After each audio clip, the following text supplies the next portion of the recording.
दोस्तों, स्वागत है आपका आपके अपने YouTube चैनल आंकड़े बोलते हैं। चक्रवृद्धि और साधारण ब्याज के लास्ट एपिसोड में आज हम बात करेंगे इंस्टॉलमेंट की किस्त की। आज की तारीख में अगर हम कोई भी एग्जामिनेशन उठा करके देखें तो CI और SI में इंस्टॉलमेंट का एक सवाल जरूर आपको मिलेगा। किसी किसी एग्जाम में 2 से 3 सवाल भी पूछे जाते हैं। और इंस्टॉलमेंट एक ऐसा टॉपिक है कि पता नहीं, एक तो आप ये कह सकते हो कि थोड़ा सा लीक से हट करके अभी तक जो साधारण ब्याज और चक्रवृद्धि ब्याज हमने पढ़ा है उसमें लीक से थोड़ा सा हट करके, लेकिन वास्तव में सच ये है कि इंस्टॉलमेंट का जो टॉपिक है यदि वो आपके दिमाग में बैठ जाए तो बहुत ही आसान है। आपको कुछ भी करने की आवश्यकता नहीं है, थोड़ा सा ट्रैक बदलने की जरूरत है। यदि अभी तक आप लोग फॉर्मूले से इंस्टॉलमेंट लगा रहे हो तो आज का एपिसोड जरूर देखिए और पूरा देखिए, क्योंकि इसमें इंस्टॉलमेंट के लगभग सारे तरह के सवाल जो अभी तक पूछे जा रहे हैं उन सारे सवालों को हमने लेने की कोशिश की और सारे सवाल आपको समझ में भी आएंगे। ये वीडियो के अंत तक देखने के बाद आपको पता चल जाएगा। पहले हम बात करते हैं साधारण ब्याज की। मान लीजिए अगर कोई आदमी 1000 रुपए लेता है उधार, और अगर मान लीजिए दर कितनी है 10% और उसे ये चीज देनी है, कब देनी है? 3 वर्ष में। तो 3 वर्ष के बाद जो वो पैसा लौटाएगा तो वो कितना लौटाएगा?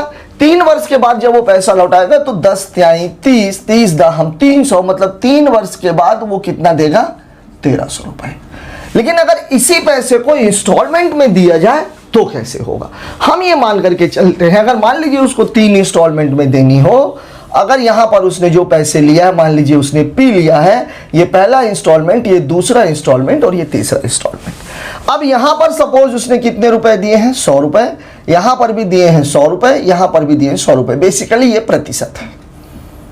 अब है क्या, ये 100 रुपए अगर उसने यहां ना दे करके यहां दिए होते तो क्या होता? यहां अगर वो नहीं देता, यहां देता तो इस 100 रुपए पे उसको कितने साल की ब्याज लग जाती? 2 साल की। और ठीक ऐसे ही अगर ये 100 रुपए उसने यहां दिए होते, यहां ना दे करके यहां दिए होते तो उसको कितने साल की ब्याज लगती? 1 साल की। मतलब इस 100 रुपए की वैल्यू इस जगह पर होती कितने रुपए? 120।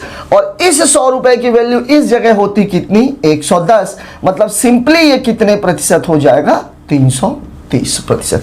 ये 330% उसने जमा किया है। अगर ये टोटल यहां पर पूरा का पूरा पैसा देता तो उसको कितना देना पड़ता? इस पूरे 300 रुपए पर उसको 2 साल का ब्याज लग गया होता। कितने साल का ब्याज लग गया होता? 3 साल का। यहां पर तो उसको 100 ही दे रहा है तो ये 100 ही देना पड़ता। लेकिन ये जो 2 मामले हैं, यहां पर उसको 100 रुपए उसने दिए हैं, अगर उसको वो इस जगह देता तो वैल्यू 120 होती, इस जगह देता तो उसको 110 रुपए देने पड़ते। लेकिन चूंकि उसने पहले दे दिए तो वहां बचत कितने की हुई है? 20 की। और यहां पर बचत कितने की हुई है? 10 की। यह है आपका पूरा मामला।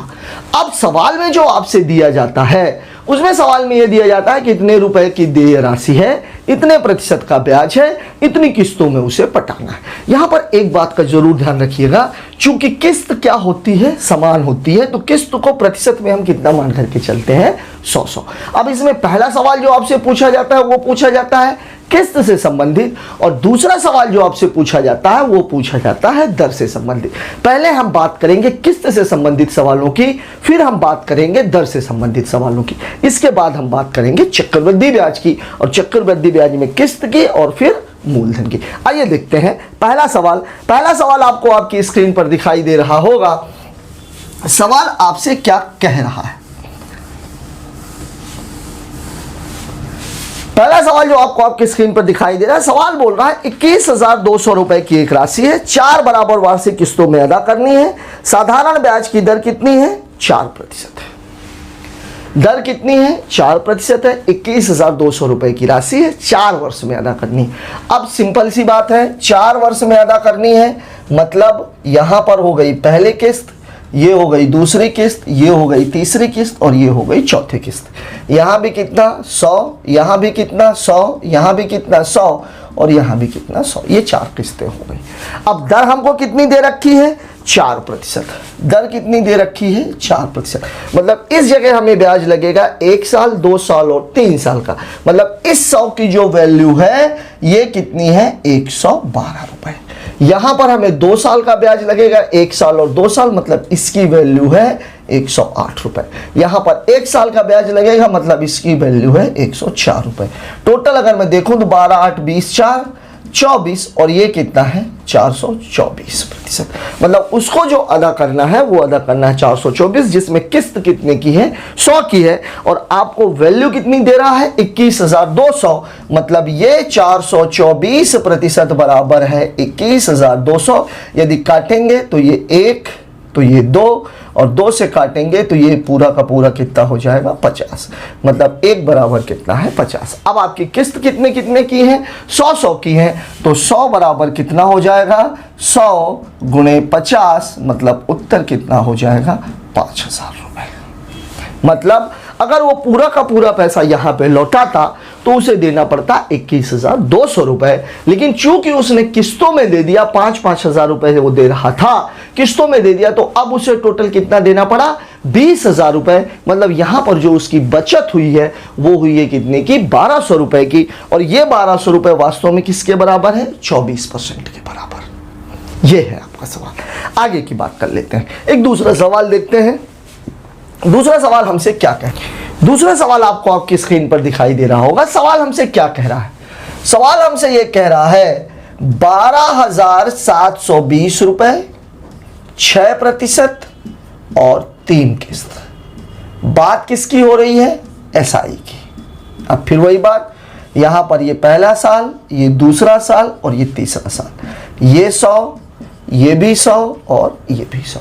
अब सीधी सी बात यह है कि इस 100 को अगर यहां ना देके यहां दिया गया होता तो इस पर ब्याज कितना लगता 6% है, तो 1 साल 2 साल, मतलब इसकी टोटल वैल्यू है 6 गुणे 2 बराबर 12, मतलब इसकी टोटल वैल्यू हो गई 112। यहाँ 1 साल, मतलब इसकी टोटल वैल्यू हो गई 106, मतलब टोटल वैल्यू हो गई 318। अब ये 318% बराबर दिया हुआ है 12,720। 3 चौके 12, 18 चौक 72, सीधा सीधा कट रहा है। ये 1 तो ये 4, मतलब 1 बराबर कितना है 40। तो जो किस्त है वो किस्त कितने की है आपकी, किस्त है 100% बराबर 40 गुणे 100। इसका मतलब कितने की हो जाएगी किस्त 4,000 रुपए की। यहां पर ब्याज के रूप में हमें कितना पे करना पड़ा है 720 रुपए। अब हम बात कर रहे हैं कुछ ऐसे सवालों की जिनमें किस्त थोड़ा सा आगे पीछे है। जैसे तीसरा सवाल आपको आपकी स्क्रीन पर दिखाई दे रहा होगा। सवाल हमसे क्या कह रहा है आइए देखते हैं। तीसरा सवाल हमसे यह कह रहा 12,800 रुपए हैं, 3 साल के बाद देने हैं, 3 किस्तों में चुकाना है। 3 किस्तों में, पहली किस्त दूसरी किस्त की आधी, मतलब अगर दूसरी 1 है तो पहली आधी है, तथा दूसरी किस्त की आधी तथा तीसरी किस्त की 1/3 है। अब सीधी सी बात यह है, दूसरी किस्त की आधी तथा तीसरी किस्त की 1/3। आप चाहे तो आप इसको रेशियो में ले जाकर के लगाइए और चाहे तो आप इसको डायरेक्ट कर लीजिए। दूसरी की आधी तथा तीसरी की 1/3 है। अब अगर हम देखें तीसरे सवाल में 3 किस्तें, मान लीजिए ये A अनुपात B बराबर कितना है, ये है 1/2, तो ये है 1, मतलब 1/2, और A अनुपात C ये 1/3 है, मतलब 1/3 1, तो ये हो जाएगा 1/3। A कॉमन है तो ये कितना हो जाएगा A अनुपात B अनुपात C बराबर 1/2/3। सीधी सी बात है, पहली किस्त दूसरी की आधी है, मतलब दूसरी किस्त अगर 2 होगी तो पहली किस्त 1 होगी। तीसरी किस्त पहले की 1/3 है, मतलब पहली किस्त अगर 1 है तो तीसरी किस्त कितनी है 3 है। ये चीज आपकी समझ में आ गई होगी। आइए बात करते हैं सवाल की। ये 3 किस्तें हैं, मतलब यहां अगर किस्त 100 की है तो यहां किस्त होगी 200 की और यहां किस्त होगी 300 की। अब दर आपको कितनी दी गई है इसमें 10%। दर 10% है, दर बराबर कितनी है 10%। अब यहां पर अगर हम इस पैसे को यहां ना दे के यहां देते तो ब्याज कितनी लगती 2 साल की, मतलब यह है 10 गुणे 2 बराबर कितना है 20, मतलब इसकी टोटल वैल्यू 120 है। इस जगह पर 10% की दर से कितने साल का ब्याज लगता 1 साल का। 1 साल का ब्याज लगता, मतलब वही 10 गुणे 1, लगता कितना 10%, और 10% इसका हो जाएगा 20, मतलब ये कितना हो जाएगा 220। मतलब टोटल मामला कितना हो गया, ये 40 और ये कितना है 640। पैसा कितना है आपका 12,800, मतलब 640% बराबर है 12,800 रुपये।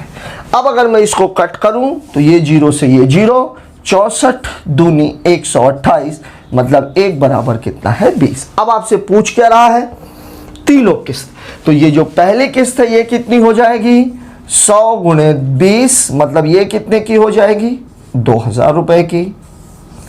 तो ये वाली कितने की हो जाएगी 4,000 रुपए की। तो ये वाली कितने की हो जाएगी 6,000 रुपए की। ये है सवाल। कभी कभी ऐसा सवाल भी आ जाता है जहां पर किस्तें क्या होती हैं, अलग अलग होती हैं। कुछ भी करने की जरूरत नहीं, केवल आपको एक बात निकालनी है, और वो ये निकालनी है कि जो किस्तों का जो अनुपात है वो क्या होगा, लगातार निकाल पाए, सीधा सीधा निकाल पाए तो बहुत अच्छी बात है। नहीं निकाल सकते तो आप उसको रेशियो में ले जाइए, बहुत आसानी के साथ आपके सवाल का जवाब आपको मिल जाएगा। आइए देखते हैं चौथा सवाल। चौथा सवाल आपसे क्या कह रहा है। अब हम बात करेंगे, मेरा अंदाजा है किस्त वाले सवाल काफी हो गए हैं, अब हम बात करेंगे किसकी, दर निकालने की। दर कैसे निकाली जाती है आइए देखते हैं। चौथा सवाल हमसे कह रहा है कि 10 रुपए किसी ने किसी व्यक्ति से उधार लिए और 1-1 रुपए करके उसे 11 महीनों में चुकाया। मतलब सीधी सी बात यह है, लिया बंदे ने कितना 10 रुपए और चुकाया बंदे ने कितना 11 रुपए। बंदे ने चुकाया कितना है 11 रुपए। अब इस तरह का जब कैलकुलेशन आता है तो आपको करना क्या है ये देखिए। पहले सवाल ये कह रहा है कि उसने लिया कितना था 10 रुपए, 11 किस्तों में चुकाया 1, 2, 3, 4, 5, 6, 7, 8, 9, 10 और ये 11। अब यहां पर उसने किया कितना, लिया कितना है 10 रुपए और चुकाया कितना है 11 रुपए, मतलब ब्याज कितनी दी उसने, तो ब्याज बराबर हो जाएगा 11 माइनस 10 बराबर कितना है 1 रुपए। और ब्याज बराबर होता कितना है, मूलधन गुणे दर गुणे समय बटे 100।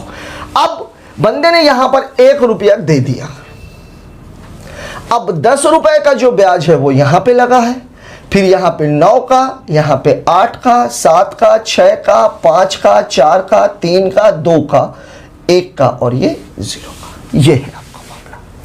मतलब पहले ब्याज कितने पे, पहले महीने जो ब्याज लगा वो कितने रुपए पे लगा है 10 रुपए पे।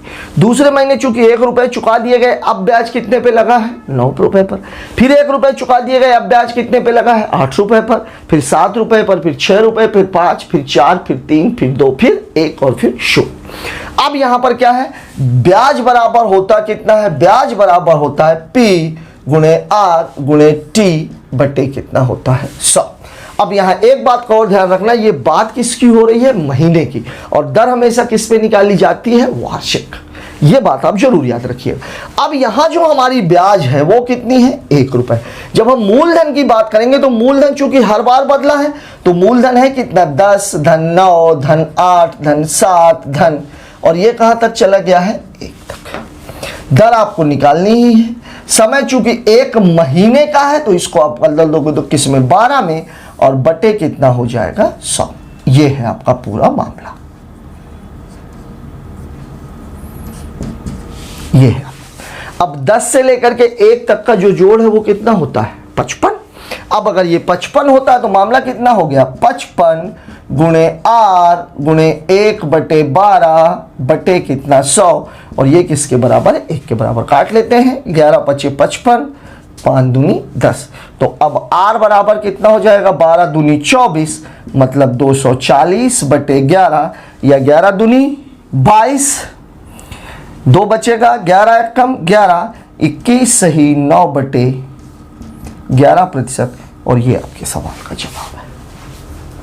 हमने किया क्या है, बंदे ने उधार कितना लिया था 10 रुपए, अब जिस महीने लिया है उसके 1 महीने बाद से उसने पैसा देना शुरू किया, यहाँ से उसने पैसा देना शुरू किया, पैसा यहाँ लिया गया था, तो पहले महीने जो ब्याज लगा वो 10 पे लगा, फिर 9 पे लगा, फिर 8 पे, फिर 7 पे, फिर 6 पे, फिर 5 पे, फिर 4 पे, फिर 3 पे, फिर 2 पे, फिर 1 पे और फिर 0 पे। यहाँ एक बात और ध्यान में रखनी है कि ये जो 10 रुपए का ब्याज लगा है ये 1 महीने का है, ये 9 रुपए का जो ब्याज लगा है ये भी 1 महीने का, इसलिए हमने लास्ट में कितने का गुणा कर दिया है, क्योंकि सब 1 महीने की बात कर रहे थे हम, तो उसको जब हम वार्षिक में बदलेंगे तो वो कितना हो जाएगा 1/12। आइए बात करते हैं एक और खूबसूरत सवाल की, वो सवाल भी दर से ही संबंधित है। सवाल आपको क्या कह रहा है?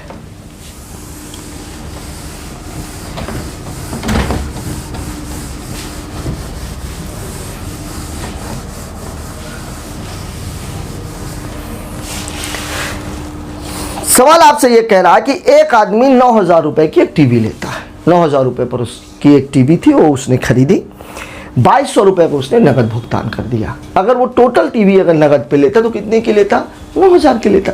2,200 रुपए उसने दे दिया, मतलब अब उसके ऊपर जो कर्ज है वो कितने का है? 6,800 रुपए का, 6,800 रुपए का। फिर क्या हुआ? उसके बाद 1,400 रुपए की 5 महीने की किस्तें देता है, मतलब टोटल कितना दिया? 7,000 रुपए।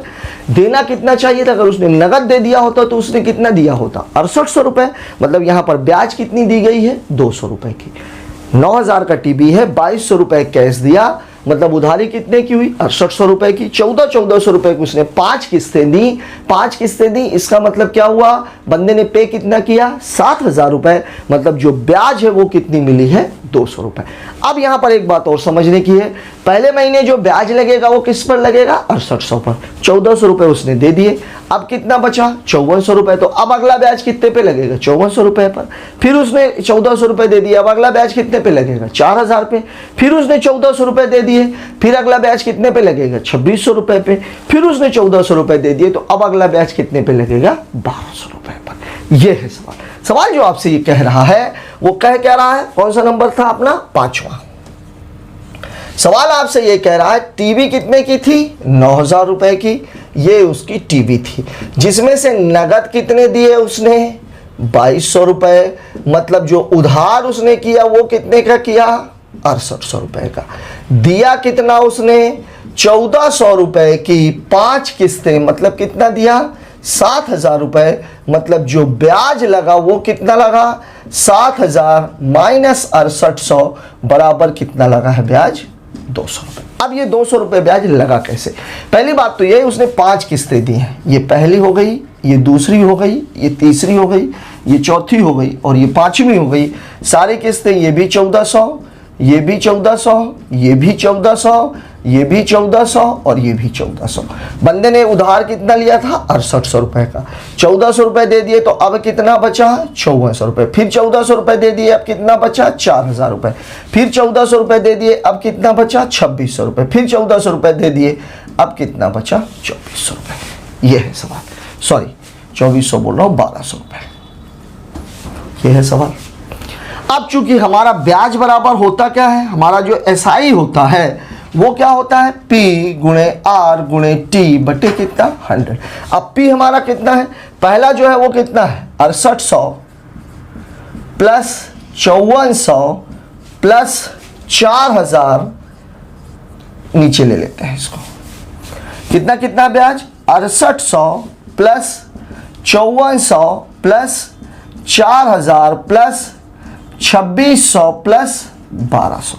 यह है उसका मूलधन। यहां पर एक बात जरूर ध्यान में रखनी है कि 6,800 रुपए का 1 महीने का ब्याज, मतलब जो टाइम है वो कितना है? 1 महीना है। साल में बदलेंगे तो वो कितना हो जाएगा? 1/12। दर आपको निकालनी ही है और टाइम कितना है? 1/12 और बटे कितना हो जाएगा?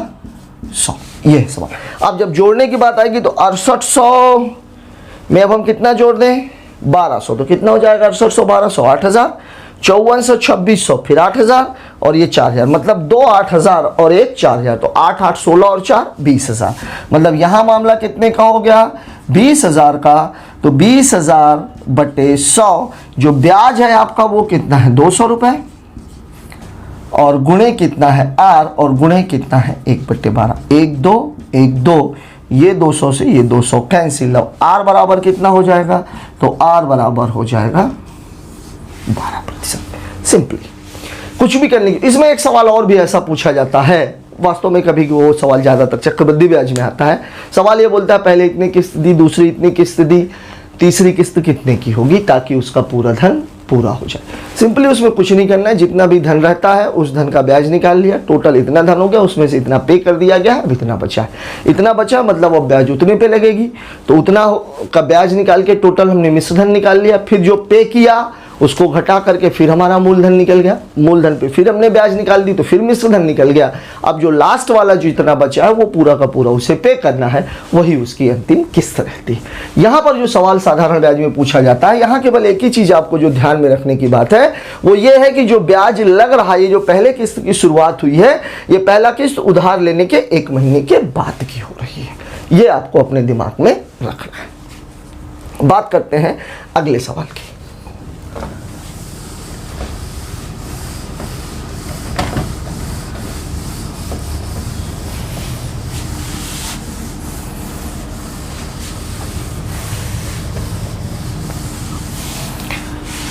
अब देखते हैं चक्रवृद्धि ब्याज पर कैसे ब्याज किस्त निकाली जाती है। जैसे मान लीजिए कि दर कितनी है 10%। 10% का मतलब कितना होता है 1/10, और 1/10 का मतलब कितना होता है, अगर बंदे ने 10 रुपए उधार लिए तो चुका कितना रहा 11/10। ये हमारा क्या होता है मूलधन, और ये हमारा क्या होता है मिश्र धन। ये मैंने आपको बताया था। मतलब बंदा अगर लेता है 10 रुपए तो चुकाता है कितने 11 रुपए। ये पहले साल की, अगर 1 साल की बात करें। इसी में मैंने आपको बताया था अगर ये फर्स्ट ईयर की बात हो रही है। सेकंड ईयर में कैसे रहेगा 10 का स्क्वायर और 11 का स्क्वायर, और थर्ड ईयर में कैसा रहेगा 10 की घाते 3 और 11 की घाते 3। ये क्या है हमारा, ये है हमारा मूलधन और ये है हमारा मिश्र धन। लेकिन अब यहां पर अगर मान लीजिए 3 वार्षिक किस्तें हैं तो किस्तें क्या होनी चाहिए, समान होनी चाहिए। किस्तें अगर समान होनी चाहिए तो इन किस्तों को क्या करना पड़ता है हमें समान। चूंकि ये पूरा मामला कितने का है 11 का, ये पूरा मामला कितने का 121 का, ये पूरा मामला कितने का 1331 का। मतलब अगर हमें सिंपली सवाल को लगाना हो, किस्त भर निकालनी हो, तो किस्त जो भी होगी वो 1331 के गुणज में होगी। कुछ भी देखने की जरूरत नहीं है। अब अगर ये सब बराबर हैं तो इसको 1331 बनाने के लिए इसमें कितने का गुना 121 का, तो इसमें भी कितने का 121 का, इसमें कितने का 11 का, तो इसमें भी कितने का 11 का। इसमें कुछ करना ही नहीं। तो अब ये टोटल कितना हो गया 1210।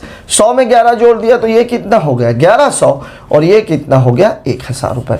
मतलब टोटल यहां अगर मैं देखूं तो 2 1 3 3 3310 रुपए उसने कर्जा लिया था, और चुकाएगा कितना 1331 गुणे 3, मतलब 3 एकम 3, 3 त्रिकाई 9, 3 त्रिकाई 9, 3 एकम 3। कर्जा लेगा बंदा 3310, चुकाएगा कितना 3393। ये है आपका सवाल। अब इन सवालों को जब लगाते हैं तो कैसे लगाते हैं, लगाने के लिए जब सवाल हम बात करेंगे किस्त की तो तरीका अलग रहेगा, और जब हम बात किस्त देकर के मूलधन की बात करेंगे, क्योंकि किस्त देकर के मूलधन की बात मैं इसलिए बोल रहा हूं कि यहां पर जब मूलधन की बात रहती है, अगर मूलधन दिया हुआ है तो आप बहुत आसानी के साथ किस्त से मूलधन की ओर आप जा सकते हो इस तरीके से। लेकिन जब बात की जाती है किसकी किस्त की, तो यहां खुद आप एक चीज देखो, मामला कितना है 11/10 का। अब यहां पर आपको क्या दिया होता है मूलधन दिया रहता। मूलधन दिया रहता तो चूंकि जो दिया होता है वो हमेशा कहां आना चाहिए नीचे आना चाहिए, सॉरी यहां पे क्या दिया रहता है मिश्र धन, और जो दिया हुआ है वो हमेशा कहां आना चाहिए नीचे। तो ये पूरा मामला कितना हो जाएगा 10/11। अब मान लीजिए किस्त 1 साल की है तो ये 10/11 ये कौन से साल की बात हो रही है फर्स्ट ईयर की। सेकंड ईयर में यही मामला कितने का हो जाएगा 10/11 का स्क्वायर एक्स, और थर्ड ईयर में मामला कितने का हो जाएगा 10/11 की घाते 3, ये भी कितना x। और इन तीनों को जोड़ दिया जाए तो यहां पर क्या बन जाता है मिश्र धन। तो जब हमें किस्त निकालनी होगी तो सवाल को हम इस तरीके से डील करेंगे, और जब हमें मूलधन निकालना होगा तो सवाल को हम इस तरीके से डील करेंगे। मेरा अंदाजा है कि सवाल को डील कैसे करना है ये आपको समझ में आ गया होगा, लेकिन प्रैक्टिकली इसे करना कैसे है आइए देखते हैं कुछ एग्जाम्पल्स के हिसाब से।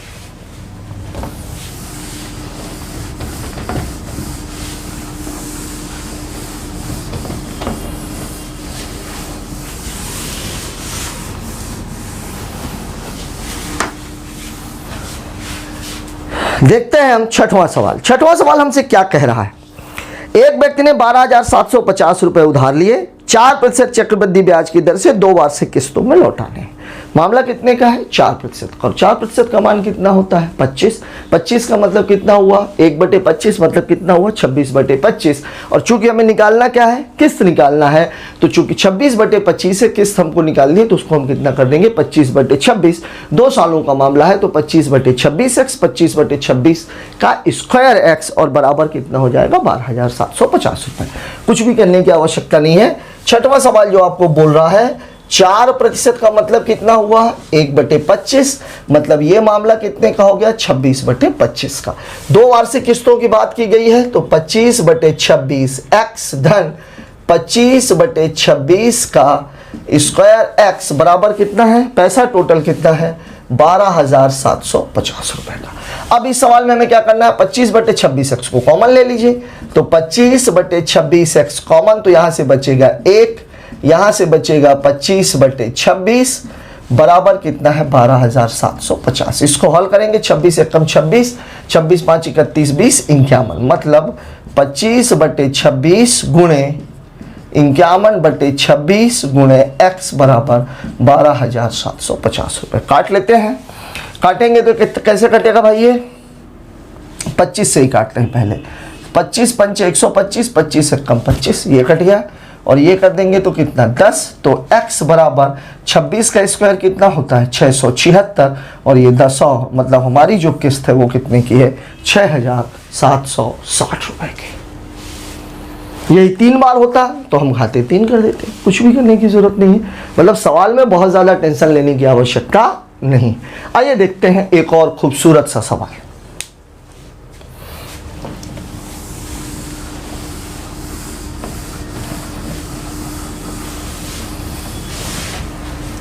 सवाल 7वां नंबर हमसे क्या कह रहा है? 7वां नंबर हमसे कह रहा है 5,670 रुपए, 3 किस्त, 5% की दर से साधारण ब्याज देय है। सॉरी, ये सवाल साधारण ब्याज से। खैर कोई बात नहीं, साधारण ब्याज दोबारा एक बार कर लेते हैं। 7वां सवाल है, कितना है? 5,670 रुपए, 3 किस्त, 5%। 5,670 रुपए, 5%, 3 किस्त। बात किसकी हो रही है? SI की। अब मैंने आपको इसमें बताया ही, 3 किस्त अगर देनी है तो ये भी 100 की, ये भी 100 की, और ये भी 100 की। अब इसको अगर यहां ना दे के यहां दिया गया होता तो कितना मिलता? कितना देना पड़ता? 5 गुणे 10, मतलब ये मामला 110 का है। यहां पर कितना देना पड़ता? 5 गुणे 1, मतलब ये मामला 105 का है। तो ये 110 और ये 105, मतलब मामला कितने का हो गया? 315 का। अब 315% बराबर कितना है? 5,670 रुपए। 5 छक्का 30, 5 तिहाई 15, 5 एकम 5, 5 एकम 5, 5 तिहाई 15, 5 चौके 20। किससे कट जाएगा ये? 63 एकम 63, कितना बचेगा? 50, 504, ठीक कट रहा है। 1 63 एकम 63, 8 बार, तो 1 बराबर कितना है? 18। तो जो हमारी किस्त हो जाएगी वो किस्त कितने की हो जाएगी? 100 गुणे 18 बराबर कितने की? 1800 रुपए की। कुछ भी करने की आवश्यकता नहीं है सवाल में। सिंपल सी बात है। आपको ये बात जरूर ध्यान रखनी है कि बात वो सिंपल इंटरेस्ट की कर रहा है कि कंपाउंड इंटरेस्ट की, क्योंकि उसी के आधार पर यह डिसाइड होगा कि आपको सवाल को कैसे डील करना है। अब यही अगर मामला किसका होता? चक्रवृद्धि ब्याज का, तो हम क्या करते? 5% है मतलब 1/20, और 1/20 है, इसका मतलब क्या हो जाता है? 21/20। और चूंकि किस्त निकालनी थी तो 20/21, 3 किस्तों में देना था तो 20/21 x, 20/21 का स्क्वायर x, और 20/21 की घाते 3x बराबर जो भी आपको पैसा दिया हुआ है। अगले सवाल की बात कर लेते हैं। 8वां सवाल हमसे क्या कर रहा है? 91,000 रुपए की राशि है, 20% की दर पर 3 किस्तों में लौटाना है। दर कितनी है? 20%। धन कितना है? 91,000, और किस्तें कितनी हैं? 3।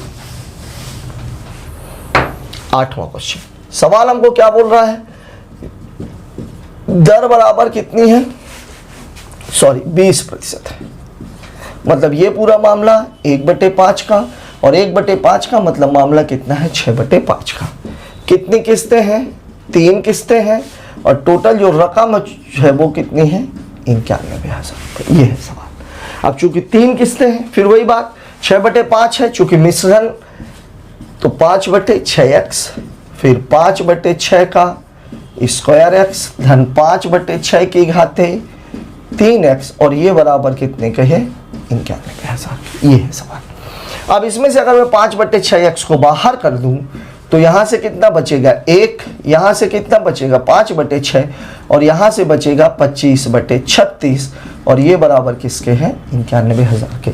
अब इसका अगर एलसीएम लेंगे तो कितना आ जाएगा 36, तो ये कितना 36, ये कितना 30, और ये कितना 25, ये है।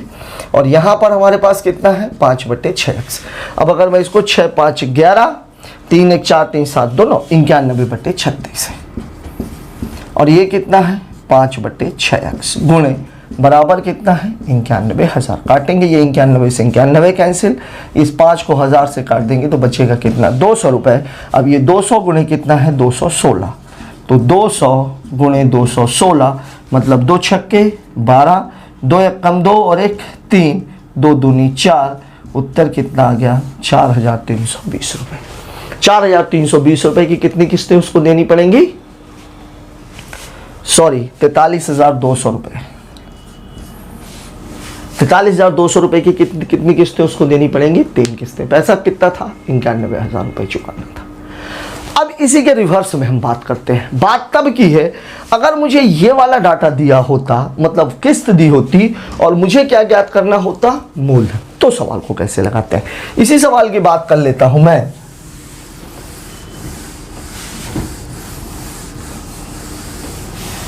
पहले मैं इसी की बात कर रहा हूं, डाटा पर जरूर आप ध्यान रखिएगा। किस्त कितनी है 43,200 रुपए की, और कितनी किस्तें हैं 3, और दर बराबर कितना दिया हुआ था, दर बराबर दिया हुआ था 20%। ये था सवाल।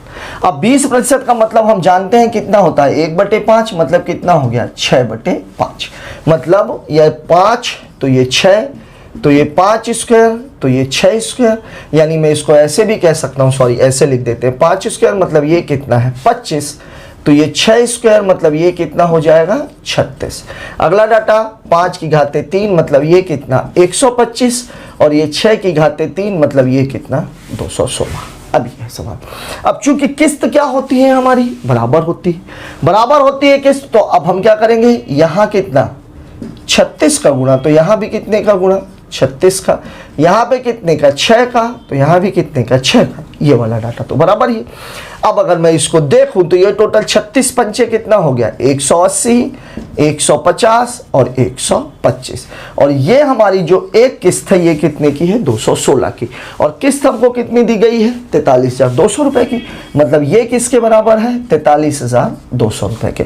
अब अगर मैं इसको हल करूं 2 छक्के 12, 2 1 कम 2 1 3, 2 दूनी 4, मतलब यहां पर मेरा एक बराबर कितना आ जाएगा 200 रुपए, और टोटल जो मूलधन था ये कितना था 8 5 13 2 15, 3 और 1 4, और 455 में कितने का गुणा हो जाएगा 200 का, तो 2 पंचे 10, 2 पंचे 10 11, 2 चौके 8 और 9, और ये 2 0, ये आ गया मेरा 91,000 रुपए। ये है सवाल तब के लिए जब आपको किस्त दी गई हो और निकालना क्या हो देय राशि हो। क्योंकि इसी सवाल में अपन ने क्या किया, पहले हमको क्या दिया गया था देय राशि दी गई थी और क्या निकालना था किस्त, वो भी आपने देख लिया कैसे करना है। अब यहां पर हमने इसको रिवर्स लिया, हमको क्या दी गई है किस्त और क्या निकालना था देय राशि। अब आइए बात करते हैं इसी तरीके के 1-2 और सवालों की। 9वां सवाल आपको जो कह रहा है, 9वां सवाल आपको आपकी स्क्रीन पर दिखाई दे रहा होगा। आइए देखते हैं सवाल हमसे क्या कह रहा है।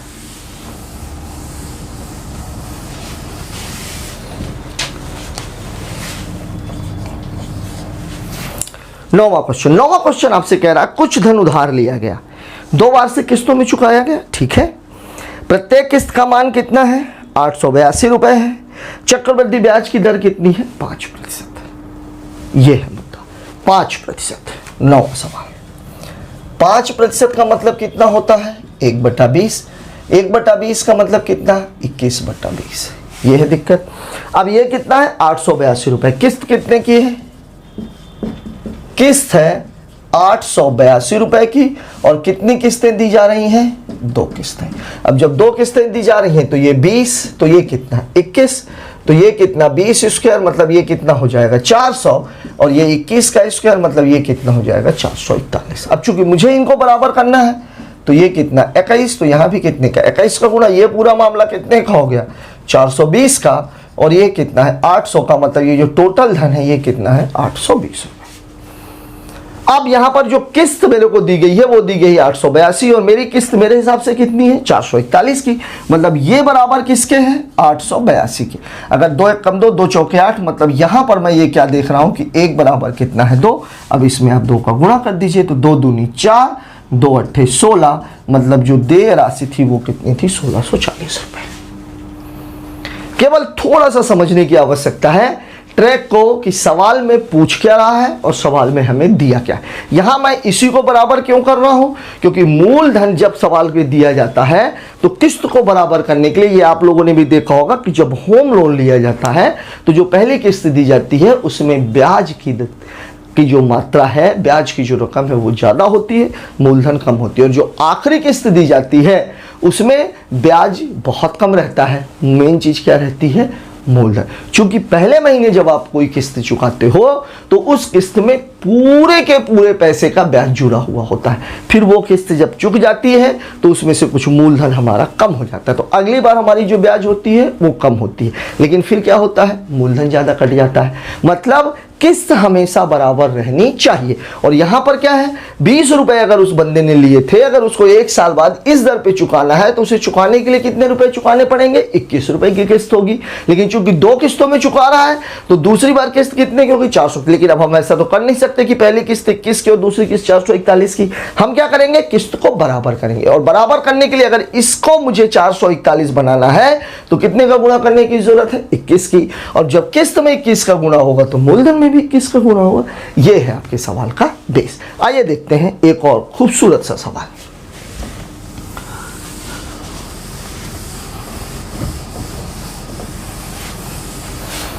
दसवां सवाल जो आपको आपकी स्क्रीन पर दिखाई दे रहा है, देखते हैं सवाल हमसे क्या कह रहा है। दसवां सवाल हमसे यह कह रहा है 13,360 रुपए की धनराशि है, 8,003 सही 3/4%। बहुत बढ़िया। उधार लिया गया 2 वर्ष में 2 समान वार्षिक किस्त, प्रत्येक चक्रवृद्धि ब्याज 8 सही 3/4%, 13,360 रुपए की धनराशि है। किस्त की बात नहीं है ये। 10वां सवाल, 10वें सवाल में जो दर दी गई है मुझे, वो दर दी गई है 8 सही 3/4%। पहले तो हम इसी को हल कर लेते हैं। 8 चौके 32 3, 35/400। यदि आपको ये पता नहीं हो, इसका मान 7/20 होगा, ये 5 7/80 सॉरी, और ये 80, मतलब ये मामला कितना है 7/80 का, मतलब पूरा मामला कितने का हो जाएगा 87/80 का। ये है पूरा डाटा।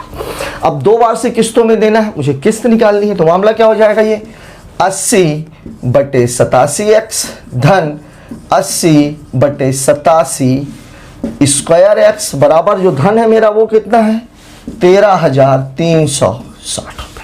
ये है मेरा सवाल।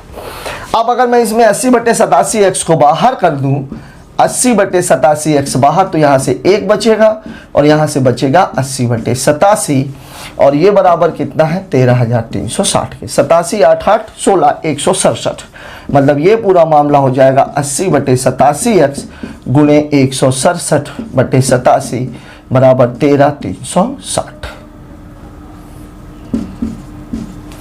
अब ये 0 से ये 0 कैंसिल, मगर देखिए आप इसको कह सकते हो 8 से तो ये कट ही जाएगा। 8 चौके 32, 8 दूनी 16, बिल्कुल कट रहा है। 8 कम 8, 5 बचा 53, 8 छंग 48, 8 सत्ते 56, ये 167 और ये 167 कैंसिल, तो x बराबर कितना हो जाएगा 87 गुणे 87, मतलब आपको 87 का स्क्वायर करना है। और 87 100 से कितना कम है 13, और 13 कम है, मतलब 13 का स्क्वायर कितना है 169, लास्ट की 2 डिजिट 69 हो जाएंगे। 87 में आप 13 घटाओगे तो 7 में 3 गया 4, 8 में 1 गया 7, मतलब कितना बचेगा 74, और 169 का एक वाला जुड़ गया तो कितना हो जाएगा ये 75 69, मतलब जो उत्तर हो जाएगा वो हो जाएगा 75 69 रुपए के। ये वार्षिक किस्त हो जाएगी। यदि आपको ये वर्ग निकालना समझ में नहीं आया हो तो कैलकुलेशन के पार्ट में आप जाकर के इसे देख लीजिएगा, वहाँ पर बहुत सारे एग्जाम्पल्स आपको इस तरीके के मिल जाएंगे।